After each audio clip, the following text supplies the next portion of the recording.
Bismillahirrahmanirrahim. Assalamualaikum warahmatullahi wabarakatuh. Sahabat jannah rahimakumullah. Pada zaman Nabi Musa alaihissalam menjadi pemimpin Bani Israel, ada salah satu pengikut yang bernama Qarun.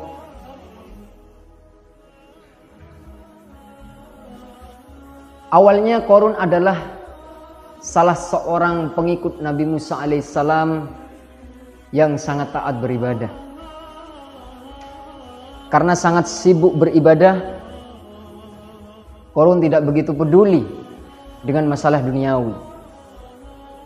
Alhasil, Qarun dan keluarganya hidup serba kekurangan. Meski begitu, Qarun termasuk ulama yang sangat disegani saat itu. Istri Qarun, Ilza, tidak pernah puas dengan kehidupannya dan sering mengeluh, sering merengek juga kepada Qarun karena taraf hidup mereka yang miskin. Wahai suamiku, sepertinya aku mulai bosan hidup miskin seperti ini. Kenapa kita harus hidup menderita seperti ini? Padahal kau taat beribadah. Rengek Ilza pada Qarun. Wahai istriku, kenapa kau membandingkan kesenangan duniawi dengan kesenangan batin? Ibadah itu untuk membuat hati kita tenang, bukan untuk mencari kekayaan, jawab Qarun. Tapi aku juga ingin sekali-kali makan enak, dan aku juga punya baju seperti yang lain, rengek Ilza. Qarun tertegun mendengar rengekan istrinya. Maafkan aku istriku, aku tidak tahu kalau kau begitu menderita. Suatu hari datanglah dua orang pria ke rumah Qarun. Mereka mengaku utusan Raja Gholan yang membawa hadiah berupa uang emas dan perak yang banyak. Maaf, kenapa saya harus menerima hadiah dari Raja Gholan? Saya tidak mengenalnya. Dan saya tidak pernah merasa pernah berbuat kebaikan kepadanya. Jadi maaf, saya tidak bisa menerima pemberiannya, kata Qarun. Oh, tentu saja Anda sangat berjasa. Bukankah Anda adalah ulama besar yang mengajarkan kebaikan di sini? Lagi pula, raja kami juga memberikan hadiah yang sama untuk ulama yang lain, bujuk kedua utusan itu. Tetap saja saya tidak bisa menerima hadiah ini. Pasti ada maksud lain dari pemberian ini, pikir Qarun. Maaf, saya tidak bisa menerima pemberian rajamu. Sampaikan saja rasa terima kasihku kepada rajamu, kata Qarun pasti. Berkali-kali kedua utusan itu datang, namun selalu ditolak oleh Qarun. Akhirnya mereka memutuskan untuk datang saat Qarun tidak sedang berada di rumah dan menemui Ilza, istri Qarun. Berkali-kali mereka datang dan berbagai bujuk rayuan dilakukan. Akhirnya Ilza menerima hadiah dari Raja Gholan tersebut. Sorenya, ketika Qarun baru pulang dari tempat ibadah, dia melihat istrinya telah memakai pakaian bagus dan kelihatan tampak cantik. Bukan itu saja, di meja makan telah terhidang makanan dan minuman yang sangat lezat. Dari mana kau dapat semua ini, istriku? tanya dengan heran, "Makanlah dulu, nanti akan aku ceritakan," kata Izza berrahasia. Kemudian setelah Qarun selesai makan dan minum, Izza menceritakan apa yang terjadi. Dan apa? Bukannya aku sudah menolak hadiah tak jelas itu? Kenapa kau malah menerimanya? Bukankah kau juga senang bisa makan enak dan melihat istrimu berdandan seperti ini? Rayu Izza. Tidak ada salahnya kan punya uang banyak, punya harta banyak? Toh kita masih bisa tetap beribadah. Lanjut Izza. Qarun termenung. Baiklah. Tapi ingat, jika nanti dia menuntut macam-macam, kita harus mengembalikan semuanya kepada Raja Golan.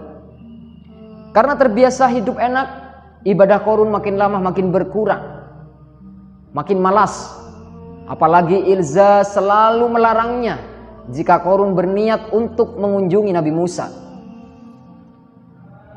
Kita bersama Nabi Musa hidup kita selalu miskin. Lebih baik jauhi saja dia. Begitu terus kata Izza. Lama-kelamaan Qarun tidak pernah beribadah. Kini dia mulai sibuk berniaga. Makin hari hartanya semakin banyak dan berlimpah. Hingga akhirnya Qarun menjadi orang yang sangat kaya raya. Namun sayang, kini dia menjadi sombong dan pelit. Dia selalu ingin terlihat berkuasa dan gila akan pujian. Kekayaannya selalu dihitung sampai sedetil-detilnya, hingga kehilangan 1 dinar pun dia pasti akan mengetahuinya.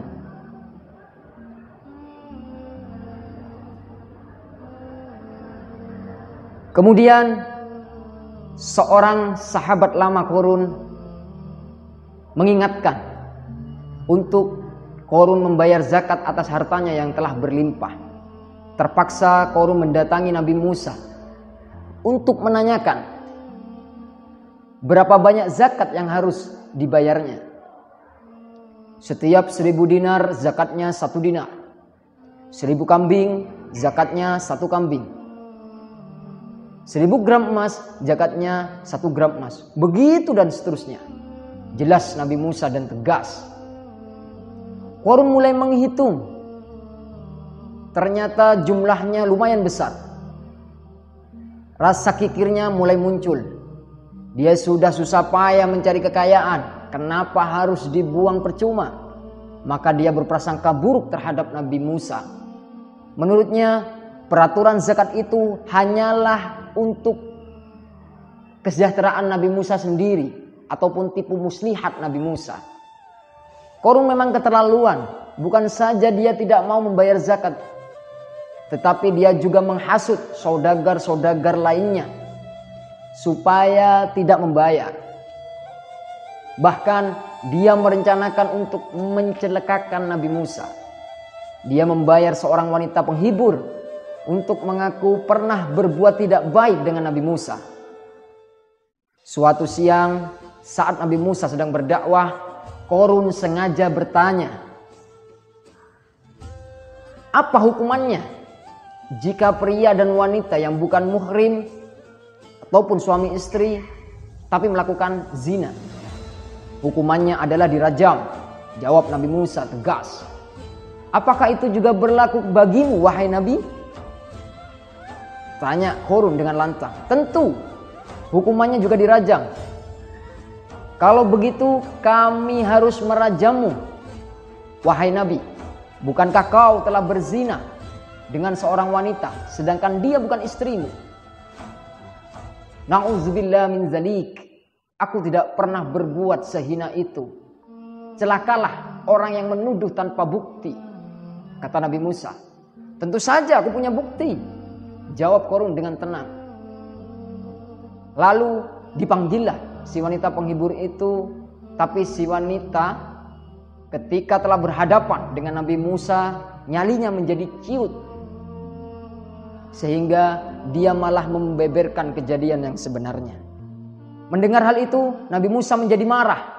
Dia berdoa kepada Allah Subhanahu wa taala untuk memberikan petunjuk. Lalu Allah berfirman bahwa Allah telah memerintahkan bumi untuk taat kepada Nabi Musa. Nabi Musa lalu berkata, "Wahai Bani Israel, sungguhnya Allah telah memerintahkan kalian untuk taat kepadaku. Barang siapa yang ingin bersama Qarun, tetaplah bersamanya.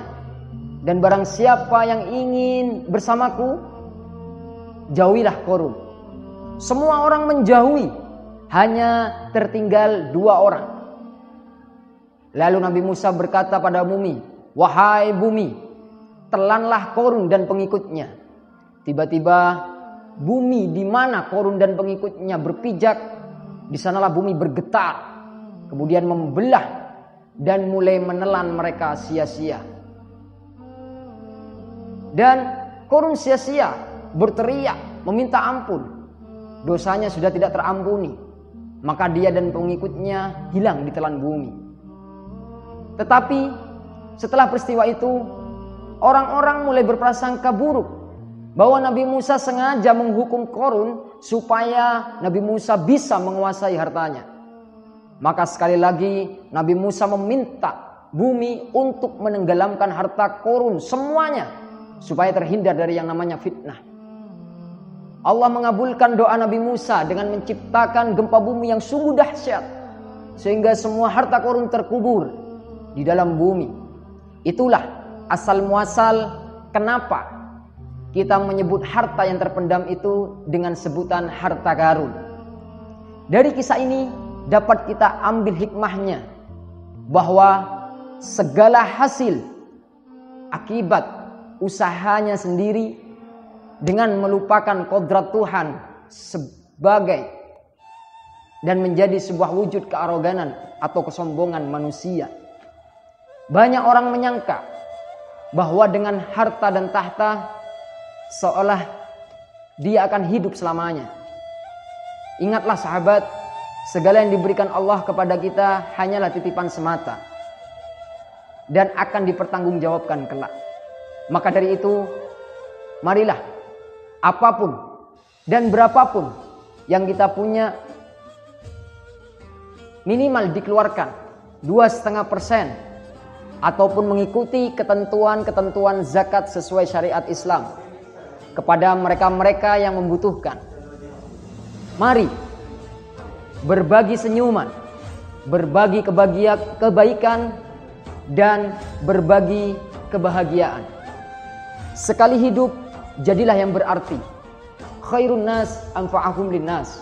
Sebaik-baik manusia adalah manusia yang bermanfaat. Akhirul kalam. Assalamualaikum warahmatullahi wabarakatuh.